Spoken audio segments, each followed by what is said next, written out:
All right, thank you for coming. This is a full house. Those of you who are online, there's no room to sit anyway, so it's good that you're online. Welcome to the joint seminar of the Department of Forest and Rangeland Stewardship, Ecosystem Sciences, Sustainability, and the Graduate Degree Program Ecology. Every year, every spring, we jointly coordinate and organize a seminar series. This is the first seminar that FRS is hosting. So welcome everyone. My name is Tony Chang. I'm a professor in the Forest and Rangeland Stewardship Department, also the director for the Colorado Forest Restoration Institute. And it's my great pleasure to introduce our seminar speaker, John Waconda. John is a member of the Isleta and Laguna Pueblos down in New Mexico, and is currently the New Mexico Indigenous Partnerships Program Director for the Nature Conservancy. First had a chance to interact with John about a year ago, right here on CSU campus. The Restoration Institute and our sister institutes in Arizona and New Mexico hosted a conference here on cross-boundary landscape restoration, and John was one of our keynote speakers, and was awesome to have him here. And the fact that he agreed to come back and really deepen a relationship with Colorado State University, of which John is an alma mater. So John received a master's degree in forestry in 1992 and got bit by the forestry bug after working as a wildland firefighter for the Bureau of Indian Affairs. So it's a common pathway for a lot of folks to come into this field, and really happy to have John here as an alum as well. After doing the wildland firefighting with BIA, eventually moved it through the natural resource management profession to become a national leader in the tribal forest and fire management arena. This included 20 years with the Bureau of Indian Affairs, where he had positions as the BIA regional forester and agency superintendent, which is a line officer administrator position in a multi-program direct tribal relationship role in New Mexico and southwestern Colorado. Moving ahead to 2010, John was fortunate to become the chief of staff for the U.S. Forest Service Southwestern region, which is a large leadership role spanning 11 national forests in Arizona and New Mexico. This evolved into them becoming the first ever regional restoration partnership coordinator for the Southwestern region. In this position, he supported and encouraged many diverse relationships with federal, state, tribal, industry, academic, and non-governmental entities committed to restoring resources on public lands. When the COVID pandemic surged in 2020, John decided to retire to focus on personal and family needs after such a fulfilling career. But as you can tell, retirement didn't mean that he stopped working. John believed that his contributions were not complete, given his energy and commitment to improving Indigenous communities and lives. He came out of retirement in the fall of 2021 as the first ever Indigenous Partnerships Program Director for the New Mexico chapter of the Nature Conservancy. The goal in this position is to continually align tribes, tribal communities, and tribal members in the conservation mission to sustain our culture, tradition, and life. We had an opportunity to host John for lunch at CFRI and already had probably more ideas to collaborate on than our career spans. And I think John's really interested in deepening the relationship with CSU here. Along his life journey, he also spends time on his family's farm and ranch among many different livestock and beautiful crops. He's also a proud father of Lenora, who is beginning her medical science career serving tribal communities. So please join me in welcoming John Waconda. Thank you, Tony. I think I'm mic'd up now, so I don't have to talk too loud here. Thank you very much for this great opportunity to be here today. I do want to start off. I've done some research and caught up a little bit with Colorado State University, which I really enjoy doing, and of course, returning and visiting back to Fort Collins. a place that, you know, everyone falls in love with, including me. This is important, I think, is now I'll start off, you know, Colorado State University acknowledges with respect that the land we are on today is a traditional and ancestral homelands of the Arapaho, Cheyenne, and Ute nations and peoples. This was also a site of trade, gathering, and healing for numerous other native tribes. We all recognize the indigenous peoples as original stewards of this land and all the relatives within it. As these words of acknowledgement are spoken and heard, the ties nations have to their traditional homelands are renewed and reaffirmed.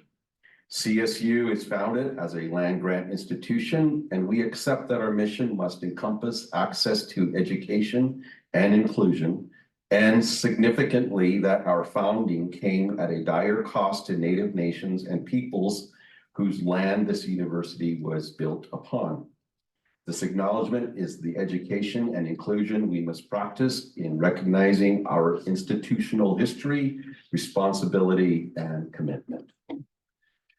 You know, I found that the university here has gone so far as developing a land acknowledgement. Maybe some of you were part of that process, hopefully.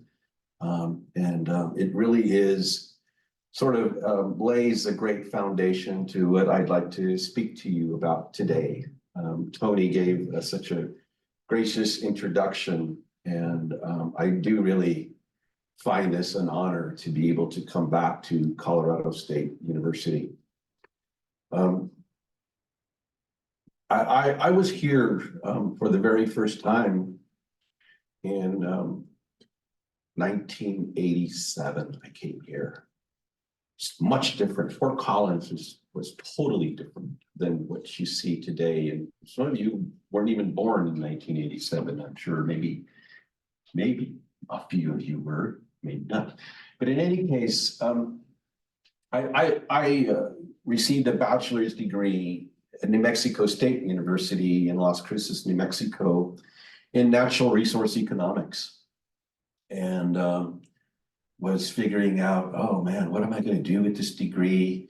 Water resource economics was brand new. The application of economics and figuring out how we value things such as water, especially in my thought was to use this knowledge in protecting water rights for Indigenous people and communities, and just figuring how no one is doing that. You know, no one knew how to do that or where to do that or how important that would be. And you know, learning that science and that discipline was quite interesting to me, thinking how it could be applied in the future as water became more of a scarce resource, especially in the Southwest and the desert. And I was really thinking about a career. I was, you know, still single at the time, still full of energy and wondering, you know, where I'm going to work, what am I going to do? And my professor in New Mexico State University was part of the CSU program here and introduced me to folks here in the water resource economics department. It's right there, Clark Building. I still see the window where my little graduate cubicle used to be. And boy, that was great to be here at Fort Collins, meet people, be part of an institution where there was energy and thought. Natural resources was elevated. There was funding, there was money. I was on a graduate stipend, and just being happy as I could be. It was a challenging program, but there was some great people, experts, world-renowned experts in water economics were in that building. And I really became excited and thinking about that. It was a challenging graduate program, filled with all kinds of courses, you know, ecology, natural resources, economics, statistics, and all the great stuff that economists learn. And it was hard. It was hard for me. Thankful for the support here that I found at the university and in the community that helped me along. And then I was, I had completed my coursework, was preparing for my dissertation and my thesis preparation, and I struggled with that. Kind of put that off. As, I don't know if you graduate students are at that point. It's really hard, and I didn't anybody in my family or anyone to really consult with or communicate that to, and it was really hard, and I struggled, and still had needed to find ways to obtain a job and employment. And I took a break from school to go home back to New Mexico, and needed to be busy, needed something to do, had a degree, of course, close to a graduate degree. It was a Master of Science degree in water economics. And I needed to be busy, and I applied for a position, firefighting position with the Bureau of Indian Affairs. It was a GS2 or a GS3. I mean, the lowest of the government structure, organization structure.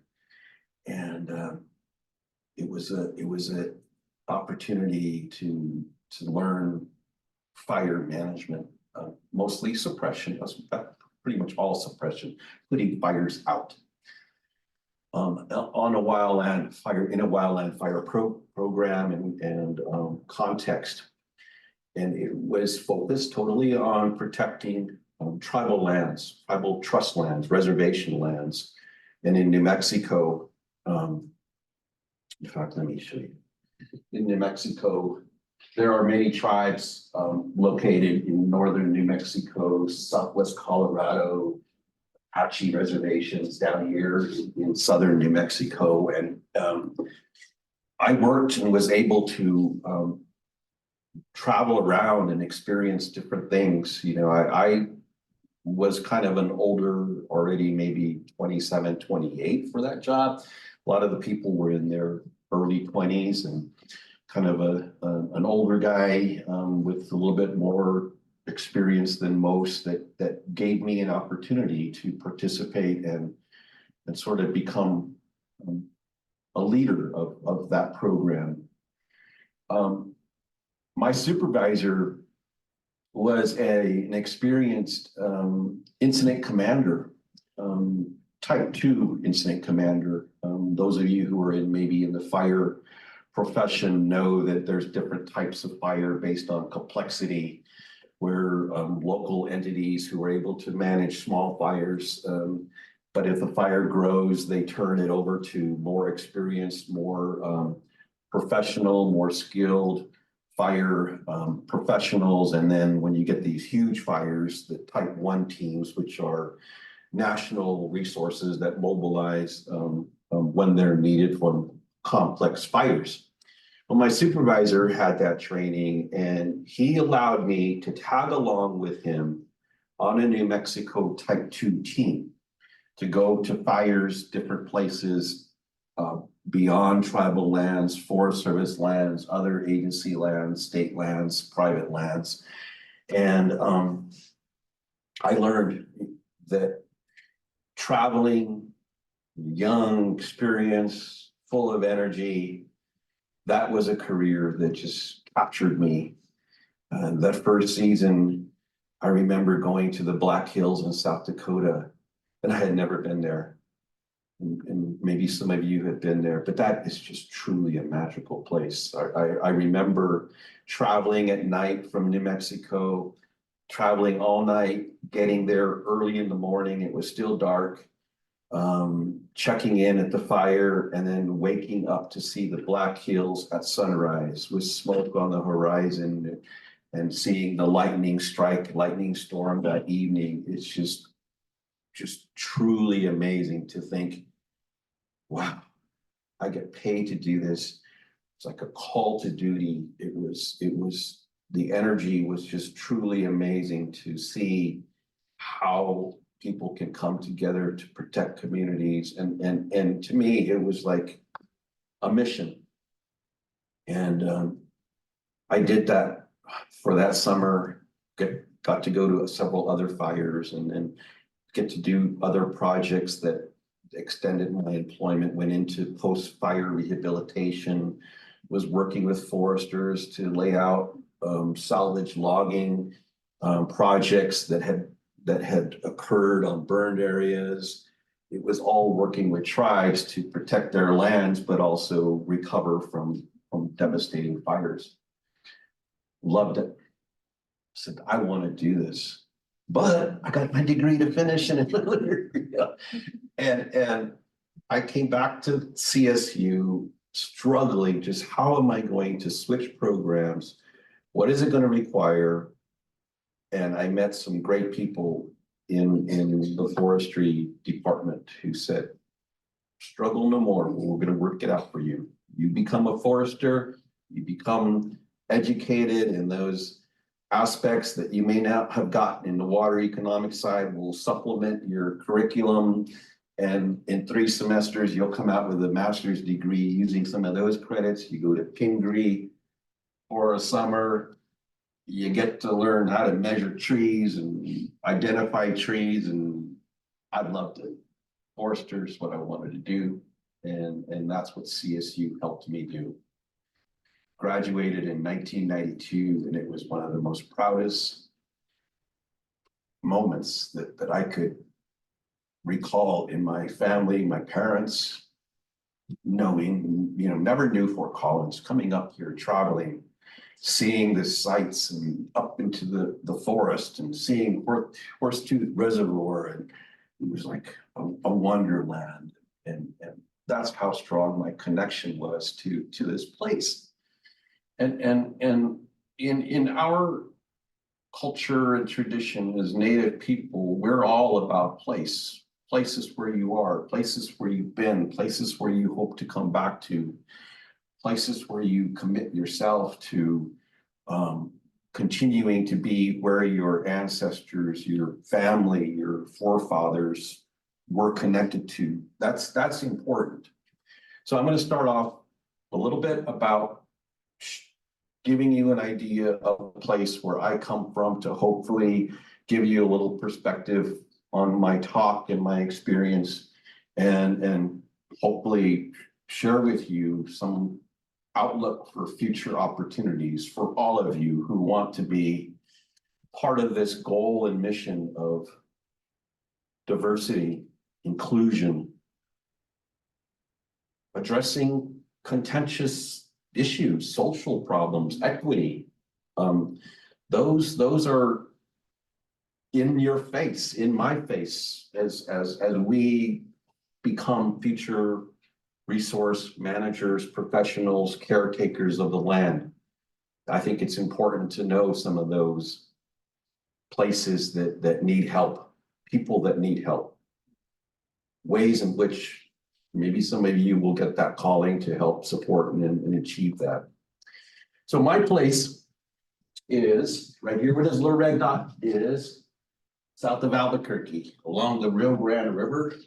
The Rio Grande River originates in southern Colorado. The vast, beautiful watersheds of southern Colorado flow into the Rio Grande River. And that's the Rio Grande River on my tribal land, the reservation. Beautiful.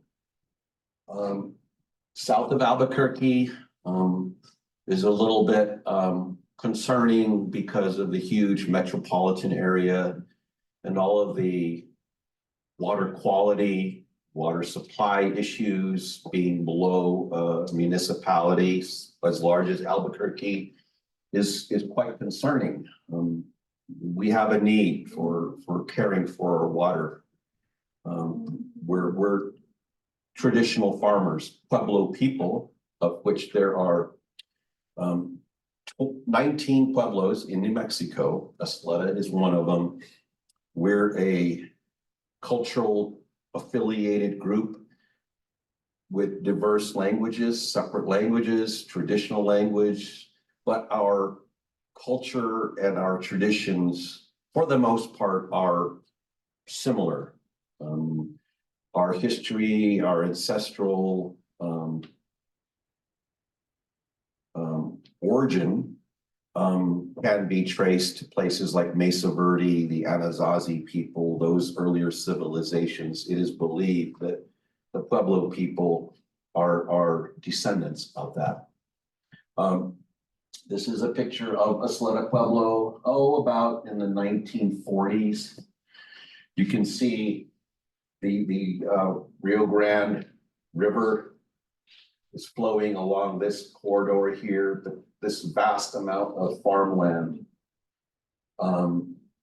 We're farmers traditionally, very social, tightly connected community. We know each other, or at least we used to know each other, not so much now. It's growing huge, and the younger generations are not introduced to relatives and people within a community as they used to be, and we're kind of losing that connectivity. But as you can see, traditionally, we shared walls in our houses with the next family, or it was your relative. We shared space. This is my place. This is where I'm from. My parents, my mother's from there. My grandfather was from there. And I am blessed to still walk on the same piece of ground that my great grandfather did. And just think and imagine how privileged I am to do that. Our people from different places, this is where they inhabited. This are the structures, the places that they used to live. And these are older places, no longer occupied. But you look at, compared to what they were then to what they are today. Taos Pueblo, Acoma Pueblo still look the same as they did centuries ago. That's evidence of how strong our culture, our tradition, our connection to the place is, to have this continuously occupied for hundreds of years.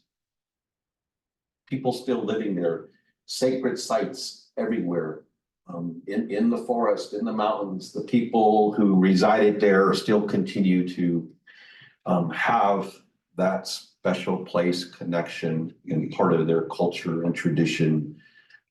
Ceremonies, rituals are all of that place and still going on today. These are this is a current picture of Acoma Pueblo. This is probably about 100 years. Still the same, still being used in relatively the same way. These are my people. This is at Isleta. You can see the women had their role in the community, taking care of the households. It's a matrilineal society. So the women are the caretakers of the family.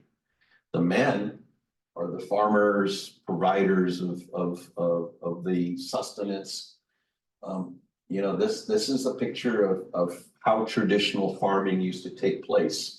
Mostly corn, squash, beans, the usual crops to sustain our lives. But we were of that place, and it's what we've been doing as we continue today. Of course, we're all mechanized with tractors, and just like farming here in Colorado takes place, is what we're doing on a more technological, advanced arena. Also still part of our people and our culture is the ceremonies and the tradition and the roles that people, both men and women, play in that sustaining way of life. Language, traditional language is still spoken and taught in our community. We're struggling a little bit to help the kids learn their language and be proficient in that. But the songs, the dances, ceremonies still follow the same calendar as they have been for centuries. And those are the things that are taught generation to generation to generation. There was a period when we were colonized by Spanish people coming up from Mexico, visited our areas in New Mexico, had big devastation, diminished our populations, introduced the Catholic religion to dominate our traditional religion. We had to do many things to keep it alive. One of the things that went on in most of our Pueblo communities was to go underground to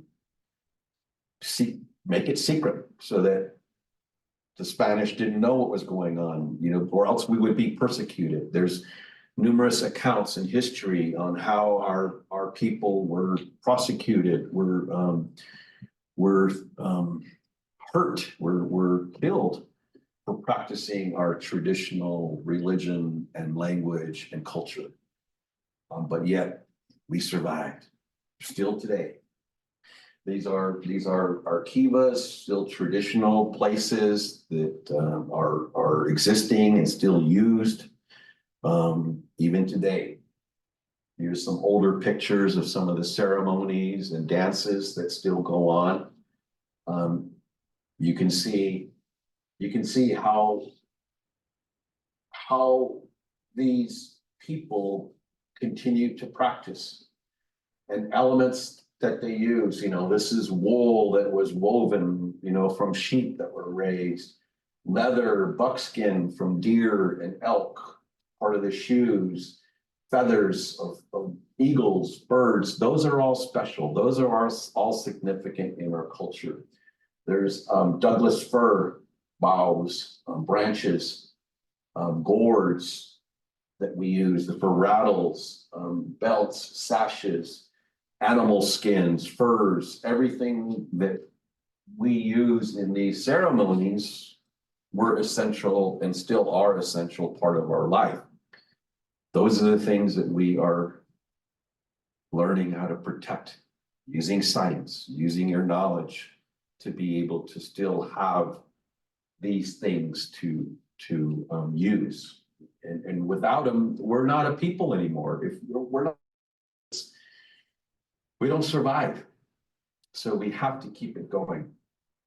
We have to keep it going. And these are pictures of today. You know, ceremonies that are still going on look very much as they did 100, 200 years ago.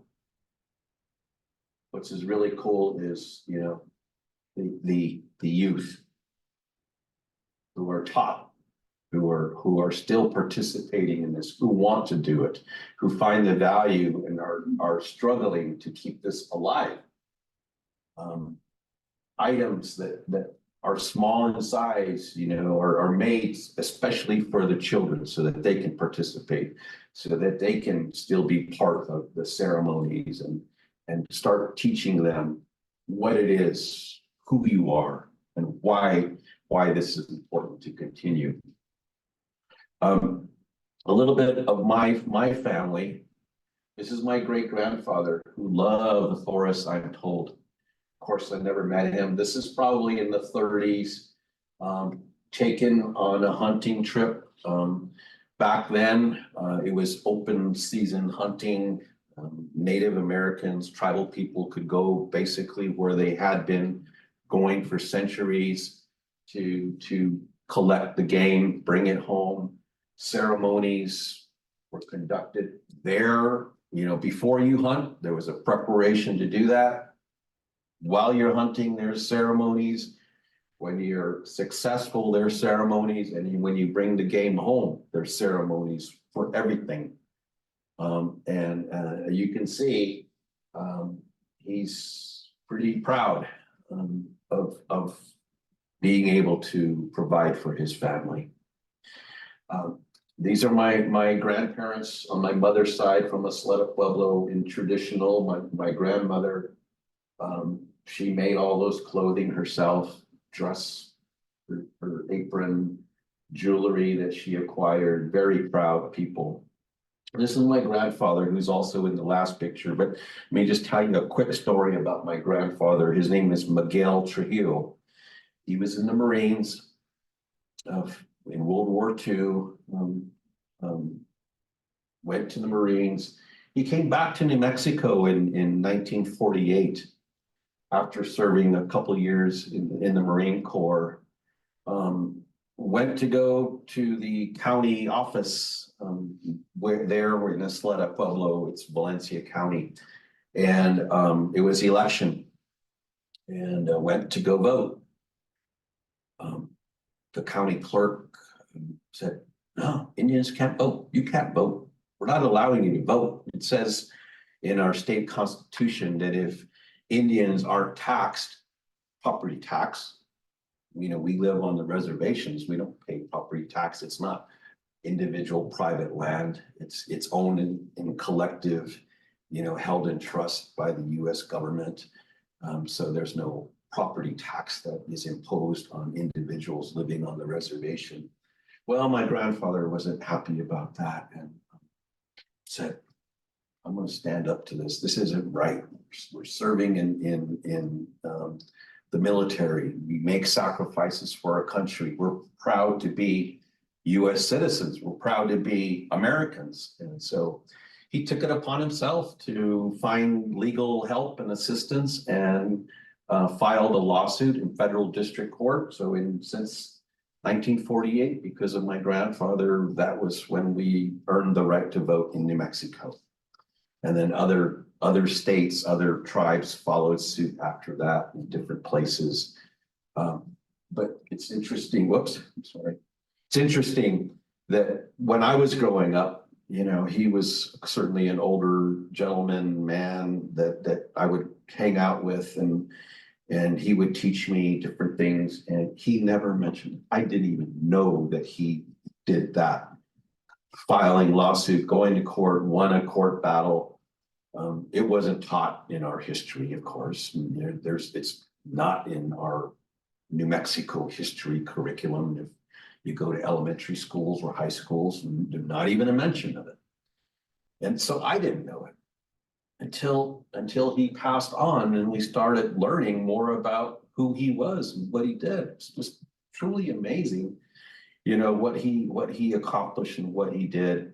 And so, you know, that's where I kind of get the passion and the desire to achieve more than what we have, but also the responsibility to serve, the responsibility to make things better, the using your knowledge, using your abilities to make things better for your people. And so that's sort of where I think my determination to help me in my career, first of all, to achieve an education. He received a master's of science degree in education from the University of New Mexico, was an educator, and served in that capacity till he passed away. So, you know, I wanted to give you a little bit of perspective on who I am as a person and what gives me the inspiration to do what I do. Protecting the lands and resources of our Native people and communities. There's not much known about how that's done and what role the federal government has in that responsibility. When Native people were put on reservations to allow development and settlement of the West, you know, Native people were all over. Probably here in Fort Collins and the Front Range was probably a corridor for trading, for Native people traveling different places, and in order for peaceful settlement to occur, Native people were put on reservations, pieces of land that still exist today, under the federal trust responsibility to manage the resources, to be able to make sure that people were being cared for, provide education, healthcare, other services in various ways through the federal government. There are, in some cases, state responsibility to provide that service to Native people, but for the most part, it still remains a federal responsibility. If you go to a reservation, it's federal land, not tribal land, so to speak, although it is protected for the tribe to occupy, but it still remains federal land. And so to care for that land is what the Bureau of Indian Affairs and that Department of Interior agency was created to do, was to provide the services that includes natural resource management. And that's where my job in forestry in the BIA was focused, to protect places like this across the country that were part of the federal system. So, you know, my talk now will be a little bit on what the federal government has done, is capable of doing, and maybe some of the failures today on the attention in relationship to other public lands, Forest Service lands, BLM lands. They're all federal lands. Only difference is the public on tribal lands is that particular tribe, not the public in general, where we go visit the Arapaho forest and say this is public land. Tribal lands is specifically held and protected for that tribal community and for the tribal government that is located with the authority to govern the life of people within that community. There's tribal codes, law and order, different things that a tribal government has the responsibility. Overall, for the protection of the land, it still remains a trust responsibility of the federal government.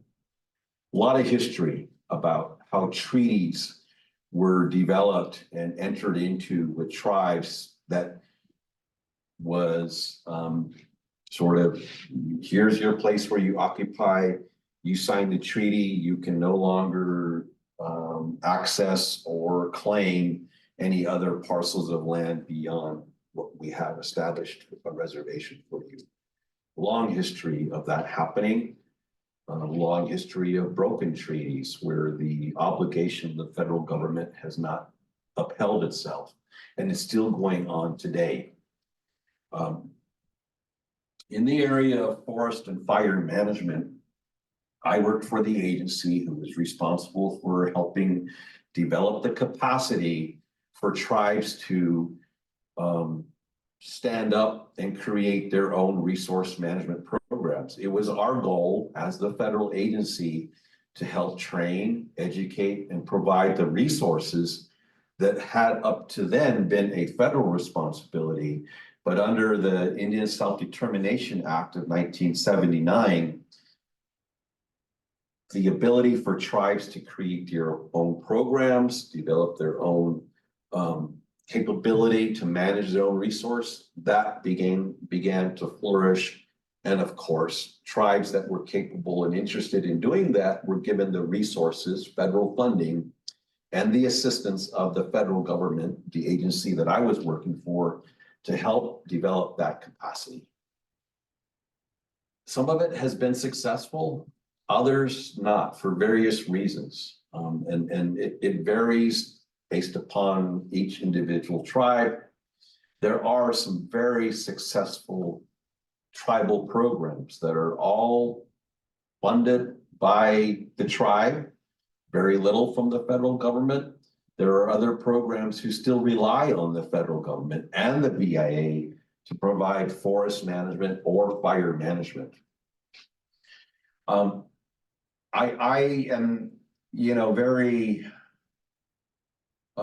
critical, I guess, of the BIA system. And, I have the right to, I think, because I was employed there, and I try to really uphold that trust responsibility by developing and encouraging and helping develop the capacity, the staff, the education through training in,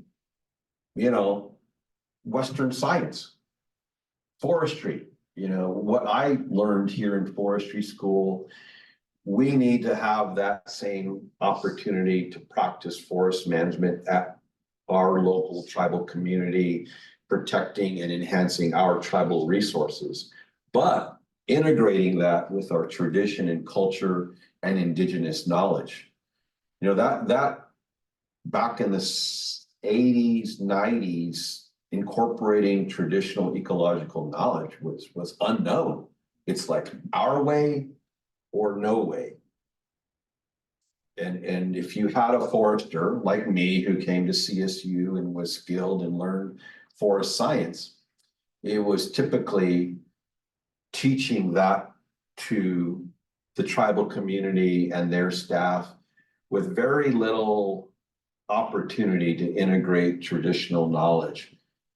When we wrote a forest management plan for a tribe in New Mexico, it was all based upon the growth of the forest, the productivity, the annual harvest levels, how much can be sustainably harvested and sold for revenue back to the tribe. It was all sort of industrialized.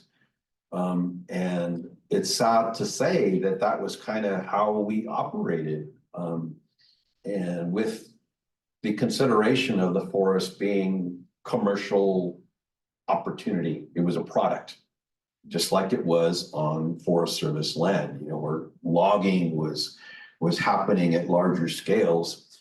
There was the vision that tribes should also be part of that opportunity to take part in promoting industry and use of natural resources, both forest, wood, water, land development, things of that sort that would help the prosperity of tribes if we were to get economic return and value of those resources and then give it to the tribe. They could help develop their programs and that capacity to do that. Unfortunately, you know, that's what I was taught. That's what the Code of Federal Regulations, that's the guidance. To go anything different or beyond that was, you know, not allowed. You know, that wasn't part of your job. You're supposed to follow the Code of Federal Regulations and guidelines. It really began to upset me that we weren't managing the resources with consideration of the tribe first and foremost, and not the federal government. We shouldn't be doing that. And so I began thinking about ways in which we could become innovative. We could begin to incorporate traditional knowledge, cultural knowledge, you know, in our management planning, our project planning, and implementation of projects on the forest.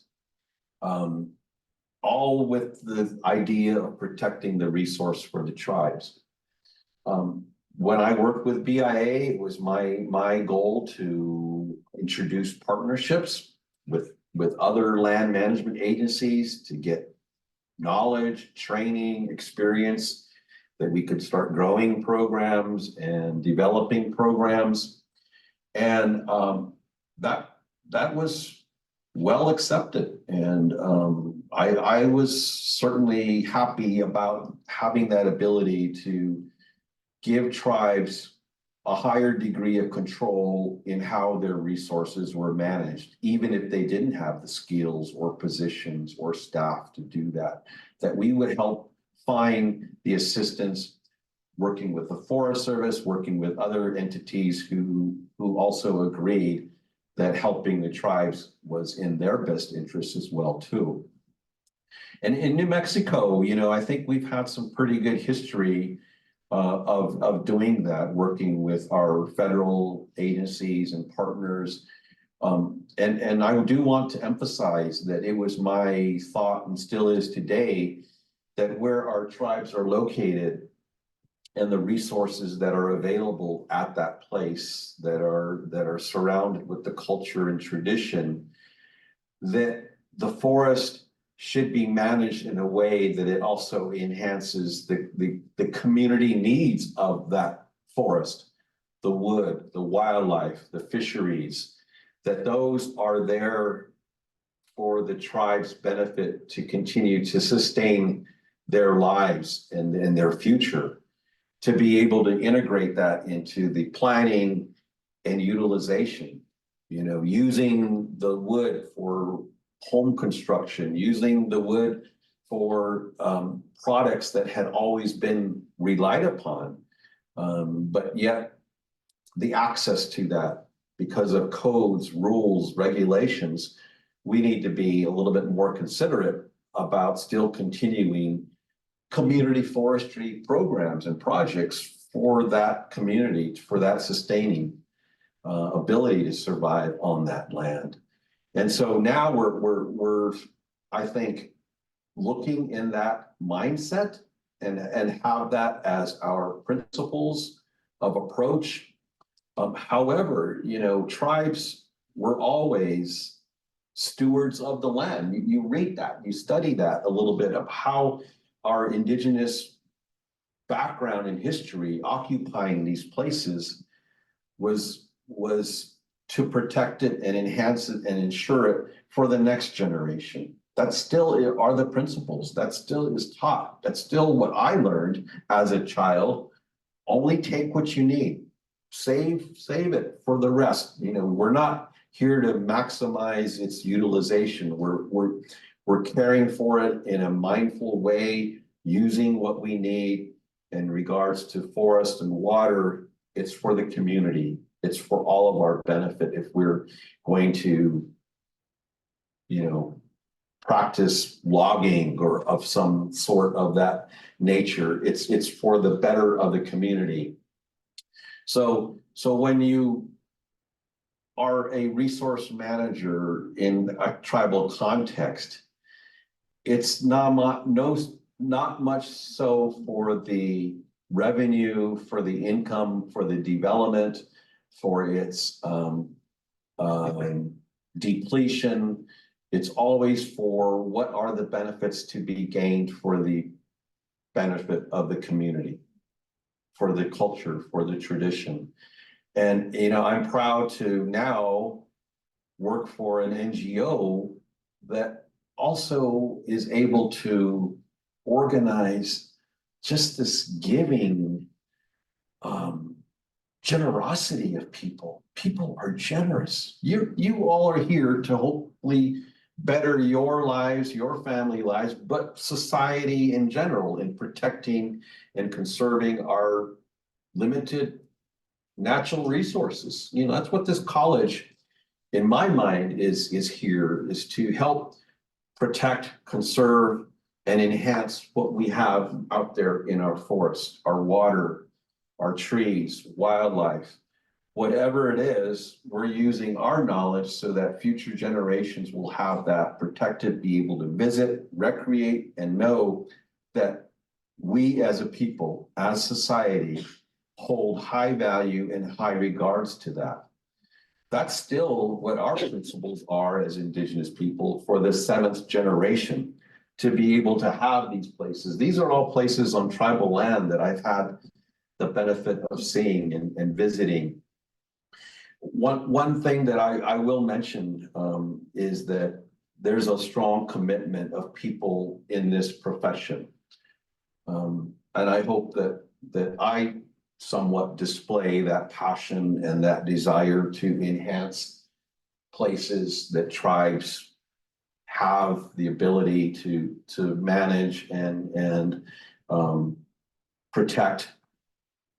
There are places that I've gone in roles in my responsibilities working for the BIA and the Forest Service, and one of the most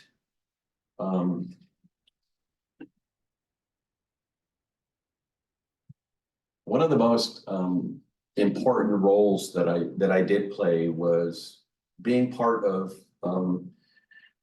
accident investigations and fatality reviews and being part of the lessons learned community when bad things happen to resource managers, firefighters, people who work in this line of work. It's hard work, it's demanding work, it's physically stressful work. And with machines, equipment, especially on the fire side, the suppression things that happen, accidents, shelter deployments, burnovers, things that happen out there that you can't control. I was part of a national team to go out and learn, not place blame or not try and find blame on what went wrong or who made the wrong decision or why did he do that? Well, how come she was there and she wasn't supposed to be there? Not to place any blame, but to learn and help us be able to understand how to become safer, more conscious of our surroundings and people's lives. You know, I've gone to places where fatalities happen and people sacrifice their lives to do this work, to continue to help restore and protect and know that, you know, we're doing the best we can. And if I leave you with anything today, it's commending yourself to be here, to learn, to help protect and do your effort with whatever field, whoever you may work for, that we got to do this together. In my mind, it's great to have places outside this window to know that we as a public, we as a society place high regard and high values to that, and be able to utilize the resources when and where we need them appropriately. We all need wood. We all need water. We all need clean air. But there are some balances that we really have to consider. And those are tough choices when you're, you know, want to grow for economic prosperity, but there are things that must be given up. There are things that are not allowing you to develop as strong and as much as you should. And to call it out, to be strong, to say, no, this isn't right. We shouldn't be doing this. You know, you guys are in those positions. I was in those positions thinking, I get an education, where is my place? Am I going to have the ability to really step up and be part of a decision-making process where I'm heard and my diversity, my background as being Native American is going to be valued? I really didn't think so and was really struggling with that. But having spent time and learning and working with people and being supportive, I was hired by the regional forester in Albuquerque and was his right-hand person. He must have trusted me and saw something in me that allowed me, who was not even a Forest Service employee, become his chief of staff. To me, that is trust. That is taking risks, taking challenges, and put yourselves in those positions. Take it on. Do it. Call us out. Call whoever you think is making the wrong decision. Call it out.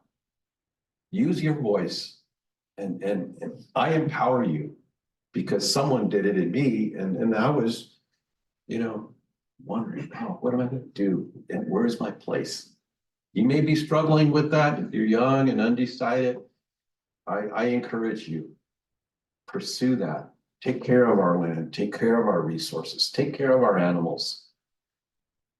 We need it. And I'll just leave this. This is my last slide. And this is how I really believe on how you measure civilizations, not how tall the buildings made of concrete are, but rather, you know, how well its people have learned to relate to the environment and each other. We're here together. We all, I think, want the same things. And a clean environment, healthy, clean environment for yourselves and your next generation. Think of those who are yet to come. Keep them in mind. Be their voice who aren't here. So thank you.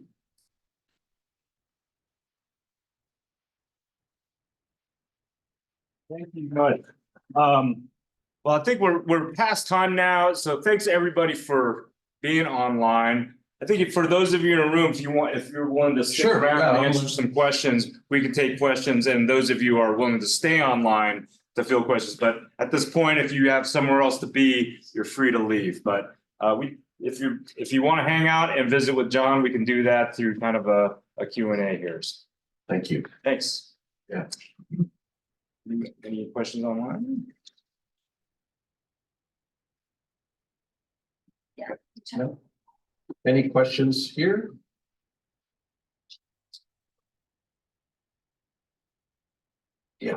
If you could give any advice to people just graduating from undergrad or a graduate degree, on like what to think of or do next, what advice would you give?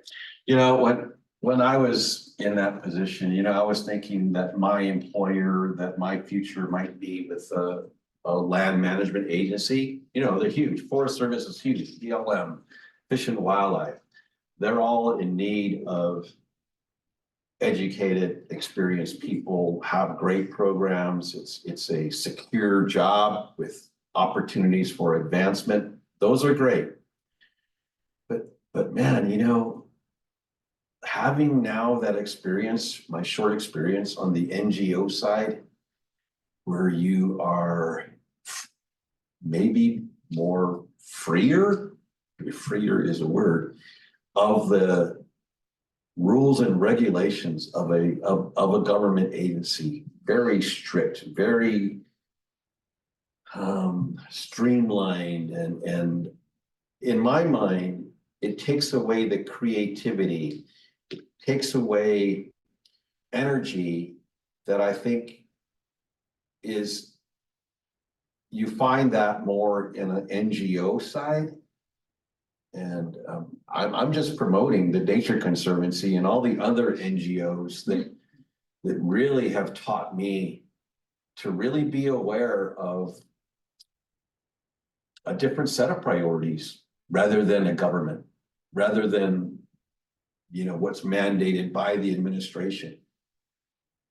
And you know, I've been part of the federal government where administrations have changed, leadership has changed, and it's very hard to be flexible when those things happen. You know, you are aligned with the administration.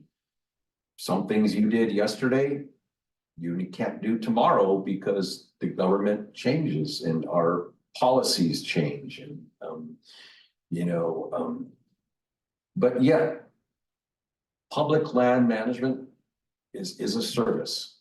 You know, you're a public servant, and just there's no better calling than to work for the public. You know, you're people have trust in you. Taxpayers are giving money to you to be employed to take care of land that needs taken care of. That's a great profession. But I also love the freedom and being able to see closer the generosity of people, you know, on an NGO side. I had never been familiar with that. And I tell myself I should have maybe converted over to the non-governmental side a lot earlier and sooner, just to open myself up a little bit further. Work for a tribe. If you've got some willingness to challenge yourself and learn a new way of working for entity and community with some different values, maybe different priorities. We all need natural resource professionals in tribal programs. Explore that. And there are a lot of opportunities working for Native nations and tribes as a resource manager, as a technician. You know, programs here really don't advertise opportunities working for tribal nations or tribal programs, and you know, seek that out if you really think you want to add to that inclusion, the diversity. There's many diverse organizations that welcome train professionals, future professionals like you. Any other questions? Yeah. I've heard a good bit about indigenous-led forest management in New Mexico, Mhm. a lot less in Colorado. Are you aware of anything happening in Colorado? Yeah, we're talking a little bit about working closer together and creating tribal networks. Not individual tribes, but working collectively on projects, working collectively together in support of larger scale, say, landscape projects, or using resources that may not be available at a particular tribal location, that a network would help tribes to tribe helping each other. That's what I'm really hoping to organize in New Mexico, is a network of tribes that begin helping each other. Right now, it's just divided, and a particular tribe doesn't even know what another tribe is doing. And yet they still are very similar, have the same goals or challenges. But if we could work collectively, we could enhance our capabilities and abilities to do more, maybe with less, but also learn and sharing our experiences. So that's one thing that I'm trying to do, is create a stronger networks of tribe helping tribes. And then a better connection to the federal agencies, the Forest Service, BLM, helping to spread out their trust responsibility within the tribal communities. And I'm just exploring different ways to do that through training, sharing knowledge, sharing data, being able to be more open about what it is the Forest Service has and what kind of services, what kind of programs, and seeing if those can be extended to tribal programs as well.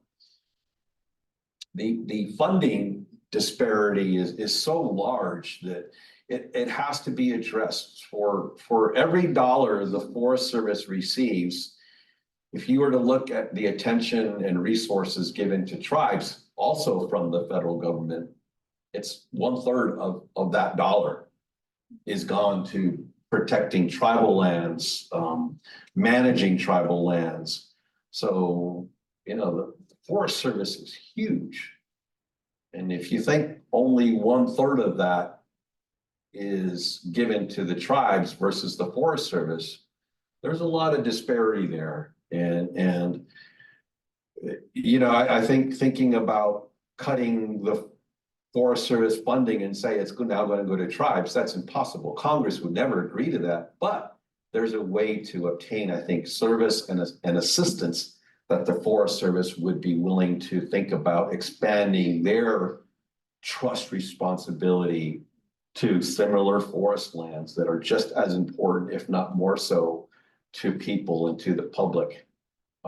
And so that's another kind of mission that I'm hoping to really think about, is that disparity, participation in, the collaborative landscape scale forest restoration, CFLRP, those huge landscape scale projects.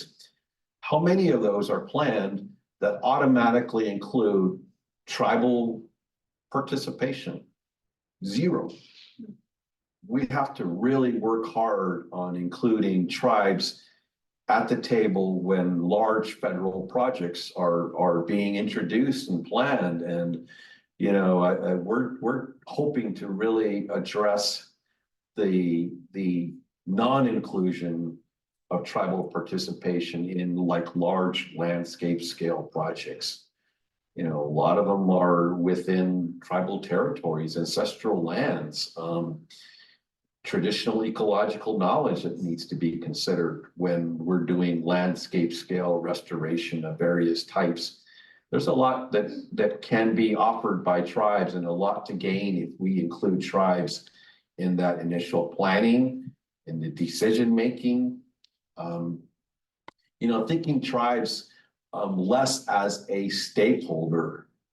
They're rights holders. Not a stakeholder. Tribes have rights. Tribal people have rights, water rights, land rights, that need to be elevated.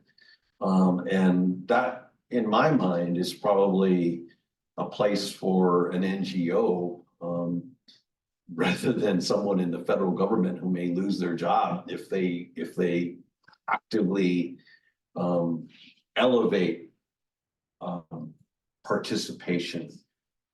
It's a lot of uncomfort in the Forest Service.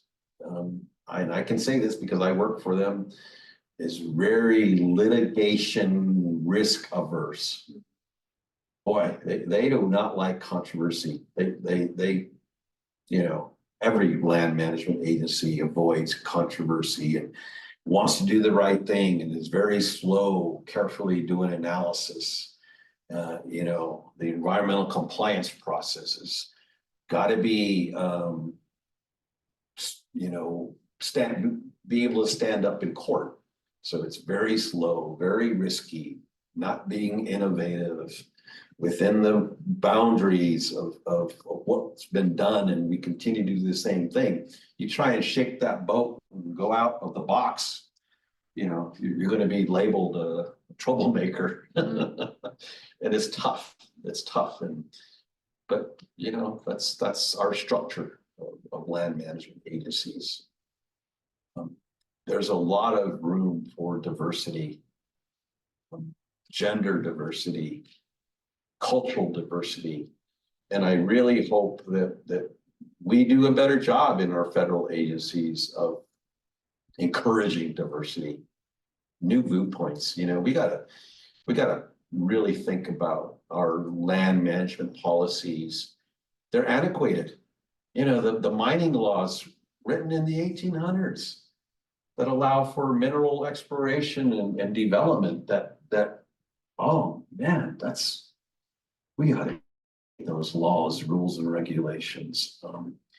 Not to say that development and utilization is not important. That's important. We all have needs for minerals, timber, certainly do. But I think we got to be a little bit more conscious about how we do it, what we can protect, or what we need to protect.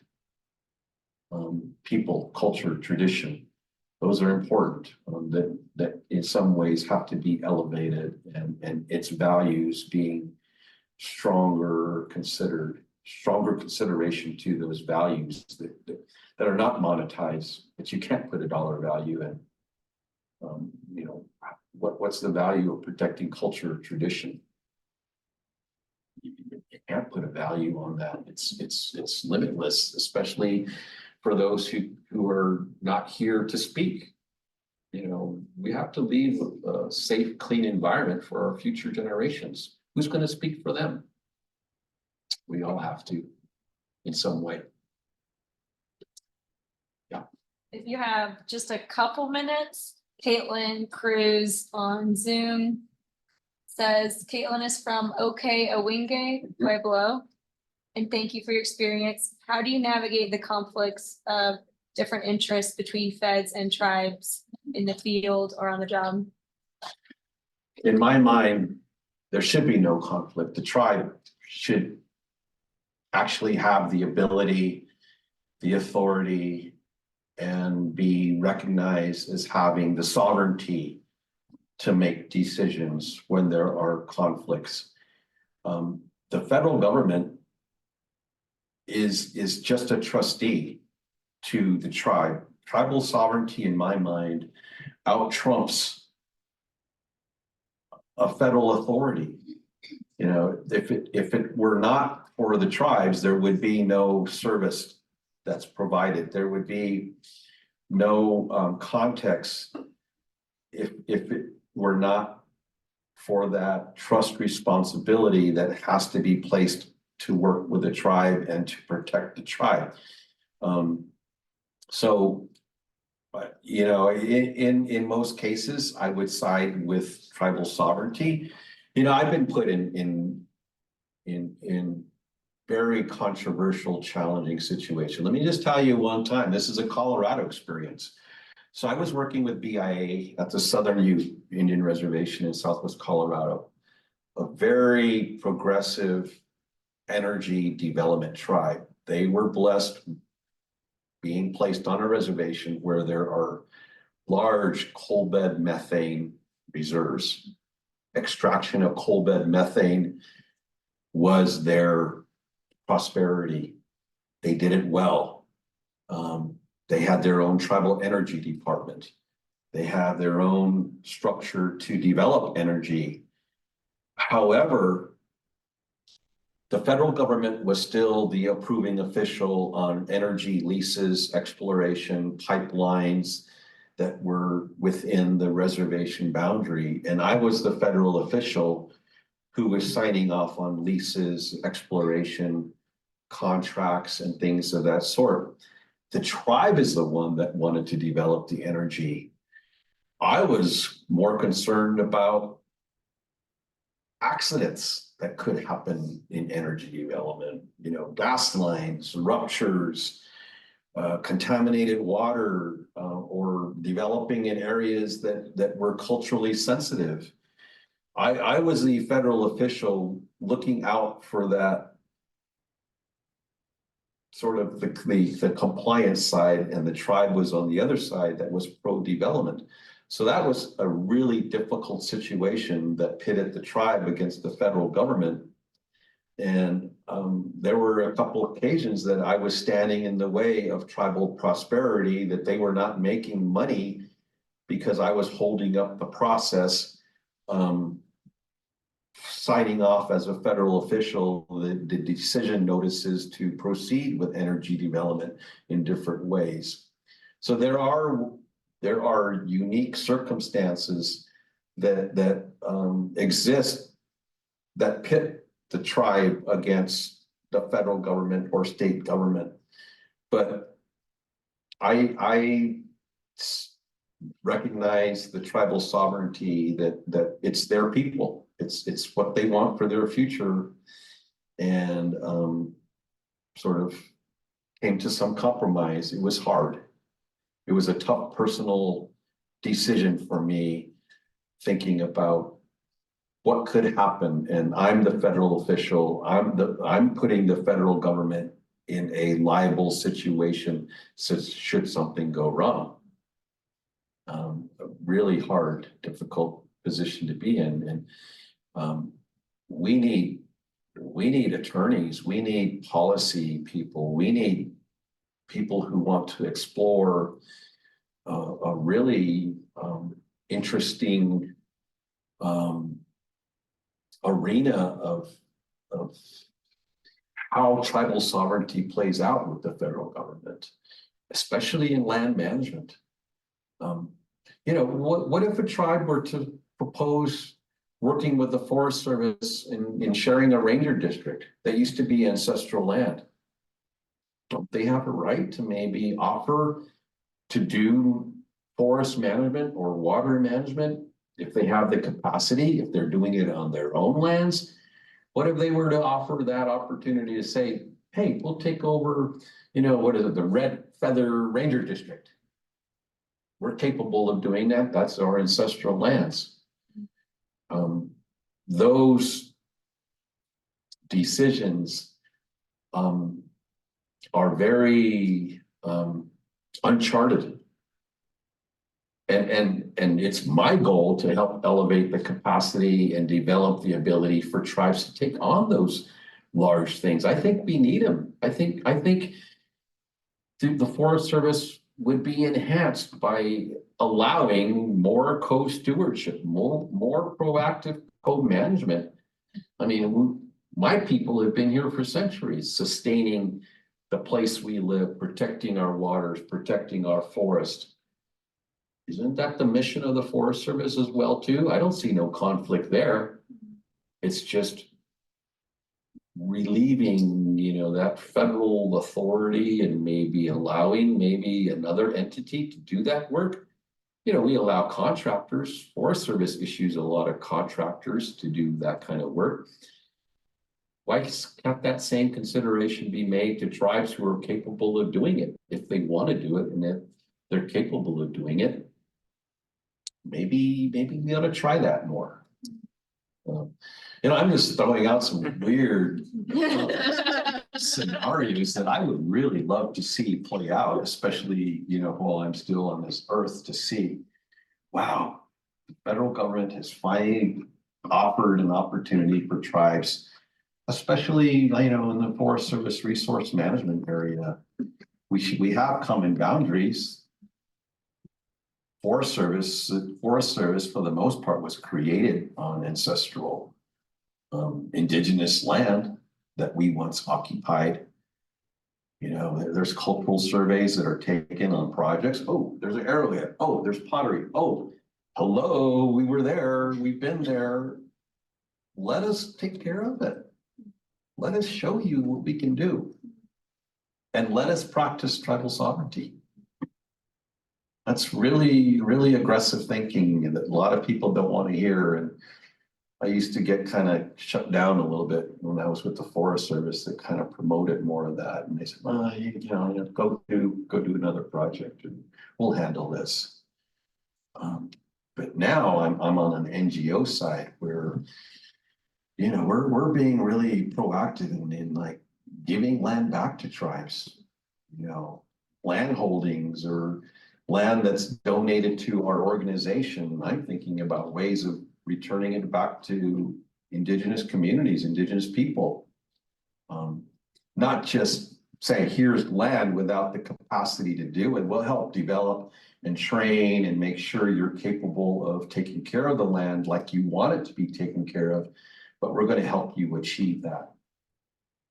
And make sure you're successfully doing that and helping your community and your people to be able to expand, to be able to go into places that are no longer accessible because of some rules or regulations or land ownership. Let's kind of think about restoring that a little bit, pushing the limits on where tribes and indigenous people can go and help. When we do our ceremonies, we're praying for everybody. It's not just ourselves as people, not just for our own sake or our own personal needs. Our prayers and blessings are for the entire world, for peace, harmony. We don't want to fight. We don't want to kill each other. We don't want to take over land. We don't want to do what was done upon us. We want to make things better for everybody.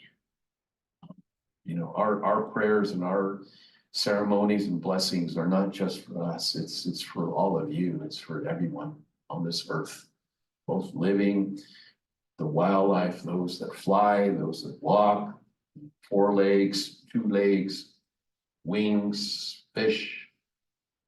It's all part of us. Without them, we wouldn't be here. It's all connected. That's just what I was taught and what I believe in. And I'm proud to be trained in Western science resource management, part of it here at CSU, and be able to apply that and use it in conjunction with my traditional background and culture. I think we have a lot to offer. There's a lot of research in ways in which tribes have stewarded the land and co-management. There's some research, maybe Lily is aware, anchor forests that consider tribes being like the anchor of a landscape scale that allowed the tribe to develop their capacity, industry, utilization around the surrounding area that included public lands, other land ownerships, private land, but it was anchored in a tribal context. I love that idea. I think it still can be done. We're not going anywhere. We're not going to move. If a fire, burns through a forest, there's nowhere to go. We can't go anywhere. That's our land. We'll recover, we'll restore it. And find a way to do that. And to me, that concept of tribes and tribal indigenous communities being that anchor, I think it resonates well with me. And you know, maybe, who knows, if we're allowed to and policies become a little bit more flexible to allow that, I'd love to see that and try it in different places. There's some places that I think it would be really successful. So. Talk about this all day. We're gonna let you take a break. Thank you all for sticking around. Thank you. It's good. Welcome.